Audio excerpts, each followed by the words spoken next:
Hello, I'm Luna, the most sophisticated Siamese kitten that exists.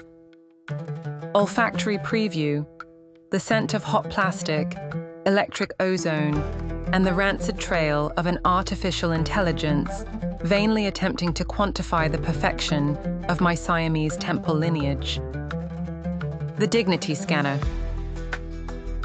The afternoon sun filtered through the large windows with the precision of a theatre spotlight, illuminating the dust motes that danced in the air like little fading fairies.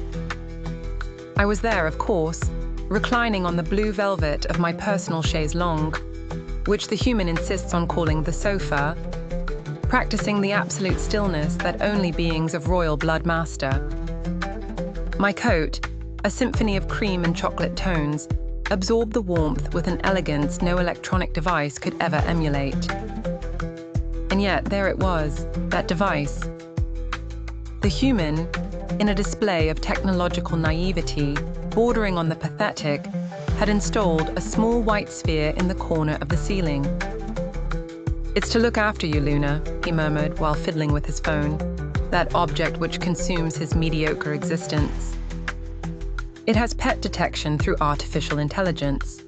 Pets, the very word is an insult to my genealogy. I am not a pet. I am the exiled regent of an empire of silk and purrs, a critique of existence itself that allows this biped to serve me salmon pâté. Suddenly, the sphere emitted a mechanical buzz, a shrill and vulgar noise that shattered the acoustic harmony of the room.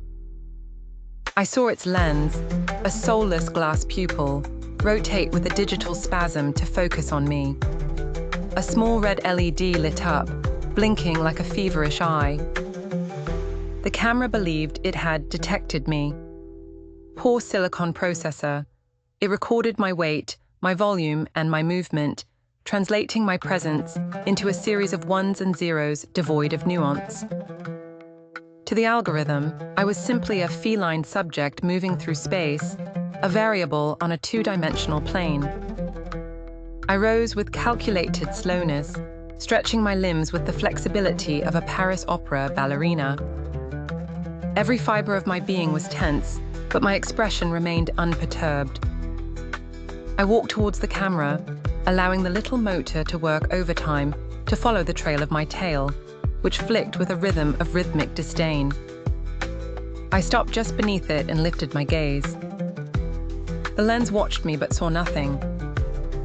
It could not perceive the disdain I felt for the hideous pattern of the curtains the human had chosen could not grasp the depth of my contemplation of existential void as I waited for the ceramic bowl to be refilled with something worthy of my palate. The AI is designed for security, for monitoring the mundane.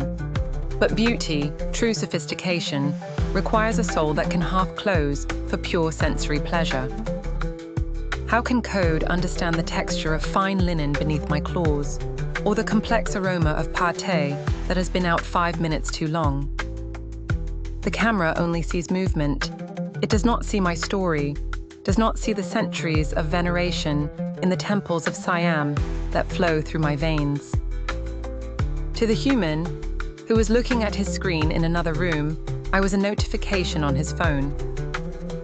To me, he was simply a spectator of a play he could not comprehend. I decided to give the algorithm something to think about. I sat in front of the camera, fixed my blue eyes directly on the glass, and emitted a vocal meow, a sustained note containing all the sarcasm my diaphragm could generate. It was a lesson in applied aesthetics. Then, with a fluid movement, I leapt to the highest shelf, disappearing from the lens's field of vision. I heard the desperate whir of the motor trying to locate me, spinning in circles like a stunned insect. Target lost, the processor must have thought. No, mon cher, it is simply that dignity cannot be scanned. Perfection is not recorded, it is experienced. And while the human wondered where his kitten had gone, I settled in the shadows, wrapped in the scent of silence and superiority, knowing that while they trust their machines,